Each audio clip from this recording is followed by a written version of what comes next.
বলে দি কি ছাড়াচ্ছেন আপনি টুকটুক করে বসে বসে? চিংড়ি মাছ। চিংড়ি মাছ তো সে বাঙড়ের চিংড়ি, এই বাঙড়ের চিংড়ি ভালো লাগে এগুলো। বাঙালির চিংড়ি না? আমার তো ওই সমুদ্রের চিংড়ির থেকে বড় চিংড়ি থেকে কুচো চিংড়ি ভালো। এই চিংড়ির দাম বেশি।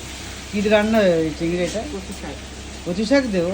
ও দেখো, এটা কি সকালবেলা এটা কি সবার জন্য না বাড়ির জন্য? আগে বাড়ির লোক খেয়েই তারা থাকে।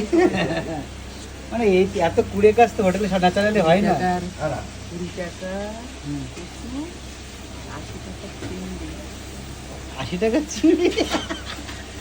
আসতে বলার কি আছে? 20 টাকা যাই বলেছে ভাই, 20 টাকার কচুর সঙ্গে 80 টাকার চিংড়ি। যাই বই শুনলে তো মাথা একদম বাস পড়ে যাবে। দেখো না, কিন্তু এই চিংড়ি কিন্তু পুরো হ্যাঁ? হেলদি না, না। আর হচ্ছে এই চিংড়ি কিন্তু সচরাচর পাওয়া যায় না, তাই না মিষ্টি? এই গালে দি ঝগড়া করি 100 টাকার কম নেবে না। আমি বলছি, ভাই 80 টাকা বেশি দিতে হবে। তো বন্ধুরা শুনতে পেলে যে কিন্তু আর আমি রান্নাতে কিনছি, পাশের লোক হাসছে। বলছে কি আবদার করার জায়গা বলে আবদার কাছে ডুমোর লোক তো। ডুমোর একটা ভাই বিক্রি করে। শহর এলাকায় না তো এইসব মাছ কমই দেখা যায়। আমাদের গ্রাম মানে আমরা থাকি বলে তাই এত সুন্দর সুন্দর মাছ আমরা মাঝে মাঝে চোখে দেখতে পাই। তাও সকালের দিকে পাওয়া যায়, বিকালে একটু মাথা ঘুরছে। হ্যাঁ মাথা ঘুরছে কি বলে?